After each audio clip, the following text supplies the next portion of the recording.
everyone and welcome back to the Colour Cave where we like to play with art stuff. My name is Jem and today we are going to finish off our friend Bernard here, Bernard the Sloth. I was planning on having this as a video on Tuesday but my work schedule is jam-packed this week so we're doing it today instead. I'm sure most of you will be a-okay with that. So all we've got to do here is we've got some claws and we've got this little hermit crab that's just doing his own thing up here, and we've got some of these leaves to finish off. As you can see, I have completed some of the leaves and branches in advance, and it's just so we don't get that sort of repetitiveness. The ones that are left are some of the leaves that I'd put a little bit of yellow on, but just to get a little bounce light going, so I thought they would be a bit more interesting to colour as we go along today. So we're just going to get zoomed in down on this part here, I think. I think we should start with the claws. It's not a huge amount to do, but yeah, let's get on with that. I obviously wanted to get this finished today in a timely fashion because we are going to be having a bumper live stream this coming Saturday, which is the 30th of April, 6 PM UK time, and we're going to have 3 full hours of colouring, and we're going to spend an hour on 3 different projects just to keep things moving, keep it fresh. So if you can join me on Saturday, I would love to see you. As before, we are sticking with our Polychromos pencils, and I'm going to start off with raw umber, which is 180. And in addition to that, one of the very, very rare occasions, I am going to use white, which is 101. And we're just going to use these for Bernard's little claws here. It's 3 little claws that we can see. So there's a wee bit of hatch in here. Let's see if we can, proper zoomed in. So we start with the raw umber, and there's just 3 little sets of hatched lines here. So I'm going to take that as the shadow area, and I'm just going to put that raw umber down with a medium pressure over those hatched areas, and then I'm going to take my white pencil and I'm going to burnish this. So burnishing is a similar word to polishing, and what it's doing, well, it's actually doing a couple of things in this particular instance, but what we're doing is we're going to spread out the colour that we've just put down. We are also going to lighten it up because this is a white pencil, and we're also flattening the tooth of the paper, and what that does is it gives us a nice smooth finish. So if I just do the first one there, so I'm pressing as hard as I can here because that's what we want to do, and you can see that it's spread the colour out a little bit, made it a bit more even, but it's also lightened it up too. So we'll do that on all 3. The one thing you do have to watch out for in this, if you're going to burnish with a white pencil, is if you've got black line work, if the white pencil goes over the top of the line, then it is going to make it look a little bit milky or foggy, and it's up to you whether or not that bothers you, but I just thought I would point that out. So there we go, that was pretty straightforward, that's pretty simple. Our little crab here, I'm really tempted to make him like the hermit crab that we had in the ink house many moons ago with these little stripy pyjamas, but I think we should maybe stick to another idea. So I know it's really not proper to make crabs or crustaceans orange because that's the colour they go when you cook them, which is, I suppose that's a little bit mean, but I'm taking the dark cadmium orange here. Now he's so tiny, I'm not going to spend any real time on this, but I do want them to pop out, so I am just going to go in, block colour, and colour in his little body and his little legs, because I do want him to be seen. There's quite a lot going on here, so we do want him to be seen. Technically that orange is kind of tying in with some of our sky that we've got down the bottom of the picture. And for his shell, I'm going to grab the mauve, which again is another colour that we've used in the sky. And I'm just going to give him a little bit of an accent here. I'll make it sound like he's going to start talking with a French accent or something. A colour accent. So I'm going to give him a little bit of mauve in each section of his shell. Again, I really want him to pop out against the brown here, so leave a little bit of white of the paper. If he was a little bit larger, maybe spend a wee bit more time on him, but he's pretty dinky, so I might even bring that all the way along just on that bottom section there, or under the creases, or under the sections of his shell, or not creases, creased shell. There we go, absolutely fine and no problems at all. So that is that dealt with. Bish bash bosh. It's time to do some leaves. So if we zoom back out a little bit there, you can see that he's popping out quite nicely. That's just what we want. So we've got this section down the bottom now, and I'm loving the fact that I accidentally picked the greens that I did, because they just go so well with the, you know, the sky colours that we've been using as well. So that was another, I maybe subconsciously did that knowing that it would turn out like that, but I just picked colours that I liked at the time, and sometimes that's the best thing to do. So you can see here for the branches, there's a couple that are darker, there's some that are kind of tucked in behind here, and there's some where there's a bit of both, and there's some with a bit of a light reflection on them. So the pencils that I'm using are exactly the same as we used for the trunk, which is all these colours up here. I've brought the yellow out just in case I want to add any more highlights. So the yellow was the dark cadmium yellow, which is 108. I also have the two greens that I used for the mossy sections, so that is earth green yellowish, which is 168, and the olive green yellowish, which is 173. And finally, the two brown colours that I was using, I have Van Dyke Brown, 176, and our very darkest colour was the dark sepia, which is a 175. And I'm going to start with the greens. And really, I'm not particularly choosy about which parts are light and which parts are dark. So it kind of makes sense though, if we're closer to the light sources here, you start with our lightest colour, then we would maybe pop in a little bit of that there, and then we can kind of branch out, oh my goodness, from the lighter areas, just use a little bit of the darker green. And so you can pick and choose where you want to do this. It's not imperative that it's absolutely uniform, and literally just go a branch at a time. So once you're happy with your greens, you switch to our browns. So start with the Van Dyke Brown. Could really do with a little sharpen here. And I start just by filling in the gaps where I don't have any green, and then just going over the top of it very gently, blending everything together. So you can do this in a couple of layers because it lets you decide how dark or light you want your branches. And if you feel that the green's popping out too much, you could just put a light layer of the brown over the top of the green as well, just to mute it a little bit. And that is basically it. So this one down here is a little bit more interesting because there's lots of hatching, which to me equals shadow. So if I start with the Van Dyke Brown, I'm not going to have any mossy parts on this one. So I can cover all of it with the Van Dyke Brown. And then I can grab my dark sepia. And where those hatched parts are, I can make them super dark. What is with me not having sharpened pencils? I'm not prepared today. I've had a very busy day so far. With actual work. I'm just not prepared for this today.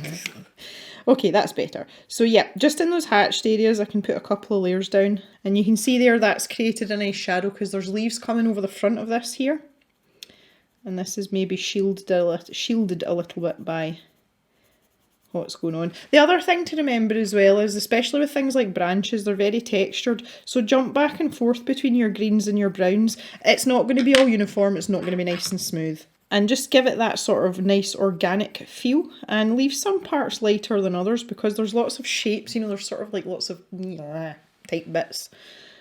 So it's not all going to be the same colour.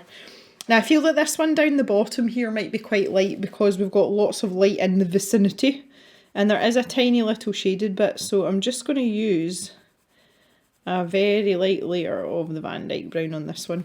And I might even grab my yellow pencil, and this is why I left it out. And just at these ends here, put a little bit of that down there too.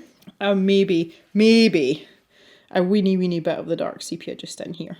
Just for why nots. There's quite a lot going on down here. I actually think that's a bit of sky in there, so I'm just going to grab the yellow and put that in there. No biggie. Yeah, that kind of fits in anyway. That was lucky, wasn't it? Well, moving on over, same kind of situation here, and I've actually already put down some yellow on these branches, so I'll just go with the Van Dyke Brown here. I don't want too much yellow and green and brown, you know, like I don't want too much going on all at the same time. Just because you end up kind of muddy, and that's what we don't want. And we've got this much more interesting branch here. So for example, in this part that's kind of poking up here, there might be a little bit of light reflecting off there. So I can fill that in with a wee bit of the yellow. Again, at most medium pressure, we don't want to be going crazy. And then I'll maybe stick in some of the green down here, and again not a uniform shape, just kind of add in a few lines here and there. maybe a little bit over here as well. And then I'll grab my Van Dyke Brown and off I go again. I really like the satisfaction of just getting rid of the white of the paper. That is, I don't know, does anybody else feel like that? This is nice. So stuff that's happening in the cave. There's something very exciting happening in a couple of weeks, and I can't talk about it because it's a surprise. And I just don't know whose little ears are listening, but you cavers will be party to it at some point after the fact, and I'm hoping that it'll give you a little bit of joy as well, because I'm pretty sure it's going to give me a little bit of joy. But I can't say much more than that, and I don't really like being sort of covert with things like this, but it'll be worth it, I promise. I promise. But I'm trying to I wanted to get this done today, and it makes it sound like a chore, and it's not. I'm just using the dark sepia for this one in behind, because it's in shadow. And because I want to have a little bit of time to prepare for the live stream at the weekend, which I am much looking forward to. I've missed another bit of sky down here as well. Can you see that weeny wee bit at the bottom there? Oh, I can barely get my pencil in there. That's cheeky. Ha, I will not be beaten. So I think this part in here is the branch, because that gets kind of fat and then it gets thinner. And again, this one's got all the hatching on it, so we'll just pop a little bit of that down. You really don't have to do this in any specific order, but it's up to yourself. Yeah, so looking forward to the live stream at the weekend. That's going to be good fun. It'll be interesting to see if it's any busier being a Saturday night. Well, a Saturday night in the UK anyway, but just the fact that it's a Saturday in general, I think will be interesting to find out if we get some more people or whether it's just the same as it's been. Okay, fairly happy with that. So that's all my branches complete, she says as she looks round just to make sure. And then we're on to these leaves. And the 3 pencils that were in use for this were the light phthalo green, which is 162, the chrome oxide green fiery, which is 276, and my old faithful dark indigo 157. Someone pointed out in one of the videos that the end of my indigo doesn't have any paint on it. It's as if they've just forgotten about it. It's actually like it's glazed. You can see that shining in the light there. It has been coated, it's been varnished, but they just kind of forgot to put the paint on it, and it makes it a bit more special for me. Is that sad? It's probably quite sad, but okay, I digress. So again, I'm trying to think about these leaves in their groups. So there's a couple here that I've put some yellow on. So with my lightest pencil, which is the light phthalo, I'm going to sort of skirt round that yellow part to begin with. If we put too much of this phthalo green on top of the yellow, we are going to get like a lime colour. And while that's not necessarily horrendous, it's not something we want to have a lot of. So on the second layer, I'm not going to touch the parts that I had the yellow down on. I'm just going to build up the green elsewhere. So you can see there's a tiny little hint, but you can see that the yellow's there, and that's really what we were looking for. And when I'm using my darker colours here, I'm just thinking about where the light's coming from, but also the shape of the leaf as well. So again, it doesn't have to be an exact science, but some of the leaves aren't just going to be flat. Some of them are going to have like a slight bevel in them, and the veins running down the middle. So they might be beveled that way, or they might be beveled this way. So by introducing a little bit of that without getting too technical, it just makes your leaves a little bit more interesting to look at.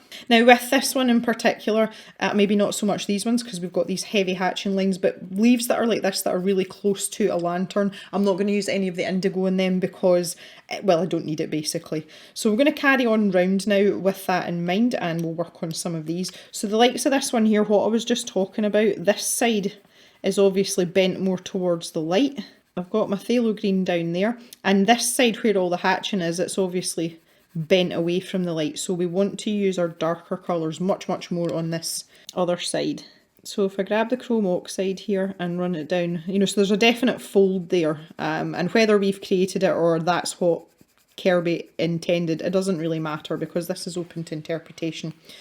So I'm going to pop a little bit of the chrome oxide here as well, because we do want it to look as if it belongs to the same leaf. And the thing with that is just to go gently and try and do it as gradually as you can, because we don't want any harsh lines. And if you need to go back in with your lighter colour to kind of blend it together, you know, just to sort of marry it up a bit more, that's absolutely fine too. And then when we're happy with that, we can come in with our indigo and really start to work this down a bit. And it's up to you again, you know, you might want some really harsh contrasts there. I tend to go heavier where it's tucked in behind something else, but you could bring that right along and make it quite dramatic. And that's just down to choice again. So this one's quite light, so I'll just stick with the light phthalo here and just put a touch of the chrome oxide fiery in it. So I'm gearing up as well for another round of hair colouring. My hair has faded spectacularly, which I kind of knew it would, and now that we've had a bout of sunshine, again I'm sure you've noticed my hands are a lot browner than they were a week ago. The sun's really taken the colour out of it as well, so I'm more faded in some places than others, and unsurprisingly the turquoise and the purple have fared a lot better than the pink, just because pink's a very difficult colour to keep. So I've kind of got like candy floss colouring in bits of my hair, but it's faded really unevenly, so my neighbour and friend is going to come and help me redo it, and I've decided to go for 2 colours this time, and I'm going to have a sort of darker blue at the roots, and I'm going to keep the turquoise, the aquamarine colour, at the ends, and see if we can start to even it out. It's not going to be uniform the first time because I've still got, you know, quite a lot of the original hair dye in my hair, and I'm not bleaching it because I don't want to damage my hair, because it's not been that long since it was actually bleached. So I may be a bit kind of in the middle in places, but I think it will be easier to manage if I've only got 2 colours and it's uniform, you know, from the root to the tip. That's the plan. Whether or not it goes according to plan is another matter entirely. And it is a long ass process because I have a lot of hair. So we'll be doing that at some point, probably after the live stream, so you all can see my terribly faded hair in the live stream. So we'll see how that goes as well. So the dye's out. It's Arctic Fox hair dye I use, which is supposed to be one of the better ones. This one that's tucked in behind here, I feel like there won't be any of the light colour. I feel like just because it's so far in behind. So I'm not going to use any of the light phthalo green. I'm just going to go straight in with that chrome oxide fiery, and I'm going to stick a couple of layers down. So I'm keeping my pressure quite light here. But I get a good couple of layers down, nice rich colour, and then I can go in with my indigo here and have a little indigo party to myself.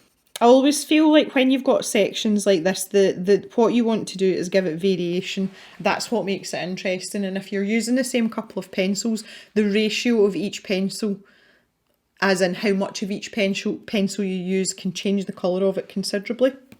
And that's a prime example there. Considering I'm using 2 out of the 3 pencils that I've used on these leaves here, it looks like it's a completely different colour. So that's something again to bear in mind. It's a little bit like paint mixing, but not quite the same thing. I'll maybe get some more delicate ones on the top here. I don't want them to be too washed out though. So the likes of here, I'll maybe have a little bit of shadow down the side of this one.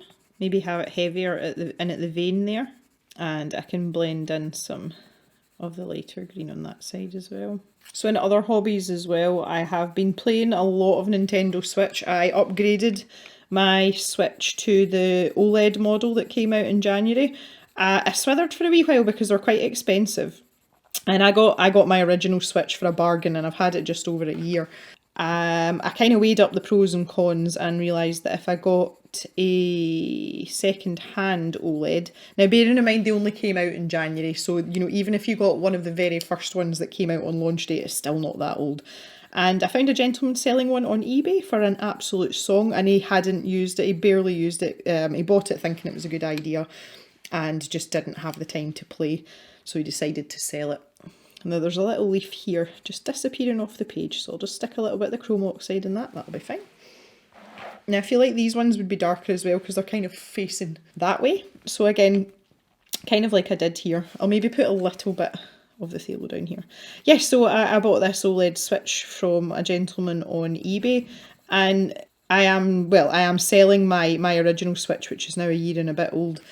So it's actually only cost me £40 to change models, and I thought for that kind of money I would be happy to do. If it was going to cost me, you know, more than sort of £50 or £60, it wouldn't have been worth it, because it is the same console, it's just slightly upgraded. But I'm so glad I did it. The screen's amazing on it, and I do spend quite a lot of time playing it in the handheld mode, so I'm using the screen on it quite a lot instead of playing, you know, like on the big TV. So really glad I did it, and I've just completed Paper Mario.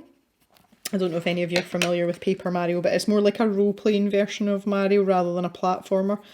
And the games are just delightful. So I really enjoyed playing that. That was fun.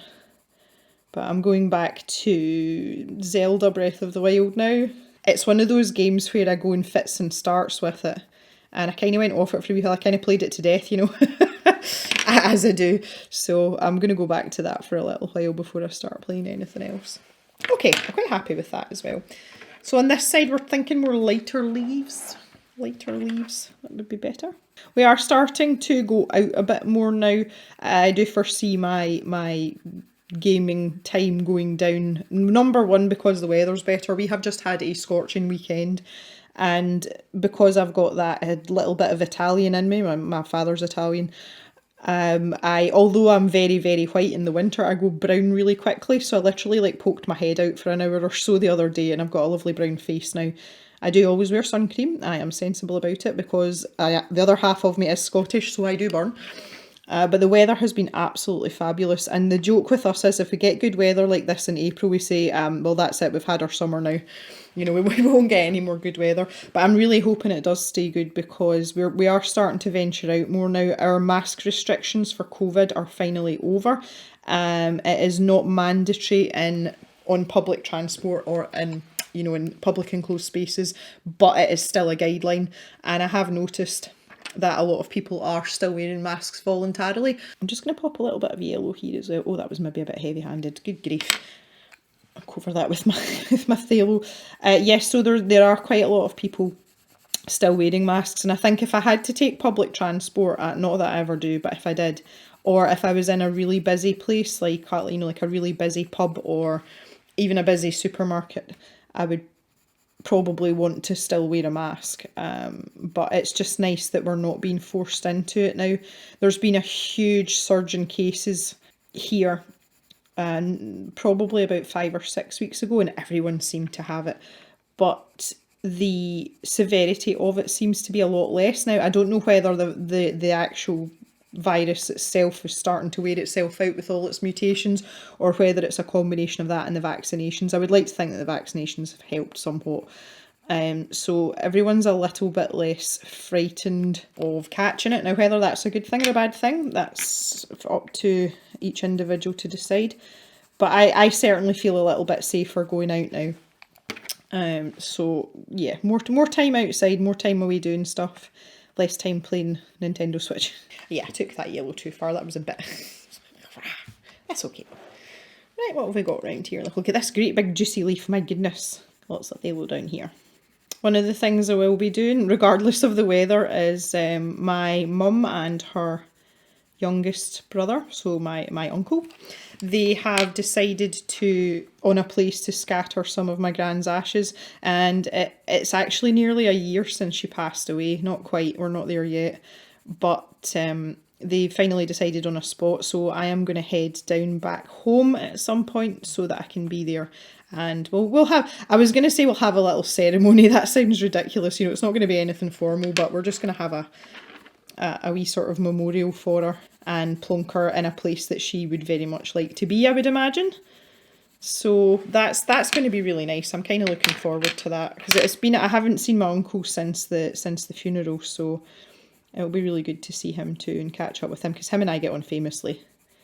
We're very alike in a lot of ways, and because there's quite a big age gap between him and my mum, and he was always like the cool young uncle when I was younger, so we've always got on very well indeed, so that'll be nice. I don't quite know when it's happening yet. I haven't actually spoken to them, but I think it's imminent, so I'll have to pack up my truck and leave the doggies with Mr. Jem for a day or two. It's not a particularly long journey, but the road is not exactly welcoming, shall we say. Once you get out past the sort of rural part, it's mostly motorway, and it's nearly 3 hours to get down onto the west coast, the southwest coast where my mum and dad are. But the first part from actually leaving the farm to getting out, it's just an absolute nightmare. It's like loads of wee twisty roads with no passing places, and if there's a hint of bad weather, it's going to be on those roads. So that part I don't like. I hate it. And it's when I'm coming home that it seems to take forever. On the way out, it's not too bad, but when you're coming back, you know, you've got that difficult bit last, and you're just so glad to get home by the end of it. So, but yeah, I mean, well, in terms of the size of Scotland, 3 hours is a sizable journey, because obviously it's not a big country here. But the other thing now is our fuel prices are so high. I know everyone has had an increase in fuel prices, but the combination of not being in the EU, the trouble in Ukraine, and also the fact that I drive a pickup truck, our fuel prices they're ridiculous. I was actually nearly sick in my hand the last time I filled my truck up. I was like, oh, good grief. So, you know, I always try and keep my journeys to a minimum. And just because I work from home, I actually don't use the truck an awful lot. But when you're going on a long journey like that, that's when you notice how bad your fuel consumption is. You know, if at any time you're going to notice it, it's going to be then. So I think just now the prices have gone back down a bit. But it used to take me, before all these catastrophes happened, you know, before COVID and everything, I used to be able to fill my tank on about, I want to say about £85 would fill the tank. And when the fuel prices were just not so stupid. And the last time I filled it up and the tank was empty, I was more or less running on fumes, because I was leaving it as late as possible before I had to fill it up, till I absolutely had to. And it took me £159 and so many pence to fill my tank. So that made me cry a little bit. I was like, oh no, please don't do this to me. So, and I'm not getting a lot of miles out of tank. But unfortunately for us, and we, you know, Mr. Jem and I have actually had this conversation about getting a second vehicle. The reason we don't have one is that Mr. Jem gets a works vehicle, which is also a pickup truck. So we both have access to a vehicle. For us to get a second car, you know, like a smaller car that's a lot more either fuel efficient or electric or hybrid, we can't actually justify the cost, because we wouldn't be using it at all in the winter, because we wouldn't be able to go anywhere. We need the ground clearance, and we also need the 4-wheel drive. And I know that some of the truck manufacturers now are starting to develop electric pickups, and they're great because they're really torquey, but they're way out our price range just now, so unfortunately we can't do that either. But yeah, for us to run a second car, it's actually not worth it, just because I don't generally do a lot of miles. You know, I go down to the post office twice a week with my stash shop orders, and that's like 6 miles. And that's about it really, bar the odd, you know, trip away at the weekend or whatever. But again, we've not been doing that just because of the state of the pandemic. So we have looked at other options. Maybe one day, I do think one day we will come to a sensible solution. But unfortunately, not yet. So I'll have to stick with my big dirty diesel guzzling truck. But in the winter, it's an absolute godsend, especially if we have... some of our out-wintered animals get stuck somewhere, we can go and retrieve them. The number of people we pull out of ditches in the winter as well is phenomenal. And it's usually holidaymakers that have, you know, they've decided to get a little winter cabin or whatever, and they're out their depth when it comes to the driving part. I would love to be a little bit more eco-friendly with my vehicle, but for the amount of that I actually use it, because I don't commute, I'm probably more eco-friendly than I think I am, because I'm just not using it as much. But Mama and Papa Jem, they were supposed to be changing. They've got a little petrol car just now, and they were supposed to be changing over to a full electric car. And again, just with everything that's been going on, they were supposed to get that in November, and it's still not in the UK yet. But apparently they've had really bad trouble trying, and it's the components to make the lithium batteries in them. Apparently there's a shortage of them. So the date for them actually getting their new car has been pushed back, and in the meantime, Mama Jem's still running about in a little petrol car, so we're still waiting to hear. I must ask her about that the next time I speak to her, because she's not mentioned it recently, so I'm assuming that she hasn't heard anything. It's a shame, because she was quite excited about, you know, getting a new car, because it's always nice to get a new car. I'm going to keep this part here light. Just with the recent good weather as well, one of the things I wanted to do is finish off my decking area at the back. We only had the decking installed quite late on in the summer, so we had quite a warm tail end of the summer, so we did get use out of it well into August. It was kind of installed mid-August, and we were still using it you know, towards the end of August, almost into September. But I didn't get everything, you know, because I wanted all new furniture and things for it. But it was a little bit late in the year to be doing that, and we were ready to sort of move back into doing things in the house. So I bought the last of the bits and pieces this week for my deck, and the deck is to be oiled, and then I can put it all out ready for the summer. But I jokingly said to Mr. Jem, I said, you know what's going to happen? If I ordered, you know, this last bit of furniture and little bits and bobs, it's going to make the sun go away and we're going to get rained on for the next 3 months. And he said to me, he says, yeah, you'll jinx it. And lo and behold, it was raining today. It's like we haven't had any rain for at least a week and a half. And it's been grey and wet most of today. So that serves me right, and I'm sorry to everyone else for giving you crappy weather. It's Jem's fault for ordering patio furniture. But I'm quite excited because I've got this little table, and you can pop the top up and there's an insulated ice bucket underneath to put your beer in or your wine in. And I thought that would be really handy to save us running in and out the house, you know, if we had guests over or whatever. And obviously it functions as a tabletop as well, so that's quite nice. I did originally want a drinks trolley, but I decided I liked this table better, so I got one of those. And I've also ordered, it's like, I don't really know how to describe it. I hope some of you know what I'm talking about. It looks like ivy, but it's like a netting and it's artificial. And you can use it as like a privacy screen. But what we've found is because the walls of the house are white, and when you're out on our deck, you are literally in the sun. There is no hiding from it. There's no shade anywhere. And the light that's reflecting, obviously the sun's reflecting off the walls, and it's more or less baking you when you're sitting out there. And it also makes it very, very bright if you're sitting in it, even with sunglasses on. So I wanted to kind of like break up the white of the wall a little bit. So I've got some of this ivy netting to put up as well, which I'm thinking will look all right. But now in my head, I'm thinking to myself, what we really need is a retractable awning so that I can have a little bit of it in the shade. So I can still sit out in the sun, and it means I could sit and sketch and paint with my head in the shade, and then I could still stick my sausage legs out into the sunshine, keep my tootsies warm. But that would be a mega purchase. I think they're incredibly expensive, and it was Papa Jem that mentioned them to me. He's into all that sort of thing. So I don't think we'll be spending that money this year. So that might be something for next year. But we'll see how the rest of the house looks first. I'll get ahead of myself. But that would just finish it off nicely out there. The only problem is I'd want like a stripy one. You know, like the old-fashioned shop fronts used to have.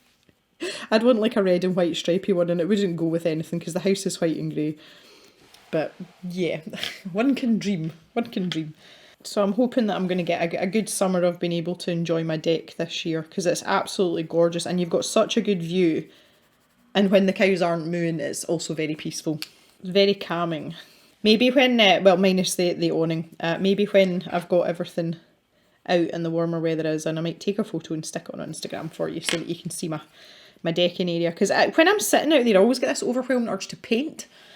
And there's no point in watercolour painting because the paint would be dry in about 4 seconds flat. But if I could get some sort of shade, I don't want to get one of these, you get these like cantilever parasols because it does get windy quite quickly, and I'd be forever having to go and take it down and like bring it in on the days that it's windy. So I kind of shied away from that idea because my sister-in-law's got one, and she said to me there's only one place in her garden where she can have it and leave it up during the summer, just because the wind catches it so easily even when it's weighted down. Because she had like she bought weights for it, and she had sandbags on it as well, and she ended up putting a couple of concrete slabs, and all that happened was the wind caught it and bent the actual pole, so she ended up with a super bendy parasol. So she kind of gave up on that idea. So that's kind of put me off having one out there because we're quite exposed here. And just in terms of, you know, we're in a glen, but the other hills are a long way away, and if the wind comes a certain way, it's just like a wind tunnel. So I'm a bit cautious about things like that. But apparently you get these awnings now, and they automatically retract if it gets too windy. I was like, oh, that's fancy. If anyone's got one of them, I would love to hear from you and tell me if it's any good or not, whether it was worth the money. I'm very curious about them now. Very curious. But for the meantime, I'm just very, very happy to have my deck, and I'm so glad that we did that last year. It was a rather large amount of money that we should probably have spent in other places in the house, to be honest. Already, this is only April, and I'm super, super glad that we did it, and I feel very, very lucky to be able to sit out a place like that. And you know, it's literally right outside the cave window. It's like there. It's a bit too handy though. See, when you're supposed to be working and the sun's, you know, absolutely split in the sky, and I'm sitting in the cave, and, you know, it's very difficult. A lot of self-control to not just go out and sit outside and be happy and drink a nice cold drink. Like, one must stay in the cave and one must work. I'm going to put a little tickle of yellow on here. It is funny though, because my best friend was laughing at me because she knows fine well that if we get a lot of sunshine, you know, if we get a good dry summer, I actually get really fed up of the sun, and I just like kind of want to come in and sit in the dark. I get fed up with it so easily.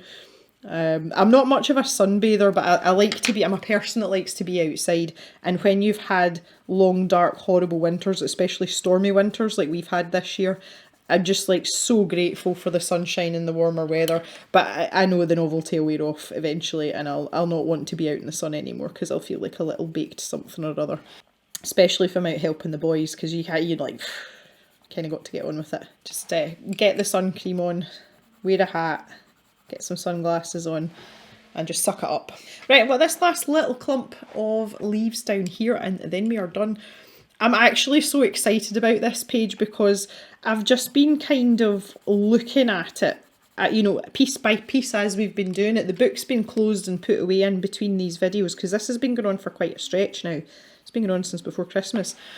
And I sat it open at this page the other day just because knew I was getting ready to film, and I wanted to kind of look at it and make sure I was happy with it. And all the colours that we've used, it's just made it really pretty. And I think that Bernard's turned out particularly well with the light source and everything, you know, on his back here. And I can honestly say it's the first time in a long time that I'm really, really satisfied with a colouring page. Like, obviously I'm happy with my pages when I colour them, because I'm at that point where if I don't like something, I'll keep going until I do like it. But this, for some reason, and I don't know why, I don't know whether it's his goofy little face, or it's just the fact that he's a sloth, or whether it's because we've got pretty colours in the sky, but looking at this picture just makes me really happy. So that's really nice. That's a nice feeling. And I hope that some of you, if you've been colouring along, or you've maybe, you know, like diverted a little bit and gone your own way, I hope you get that feeling too from it. Because it's such a lovely page, it's such a lovely artwork.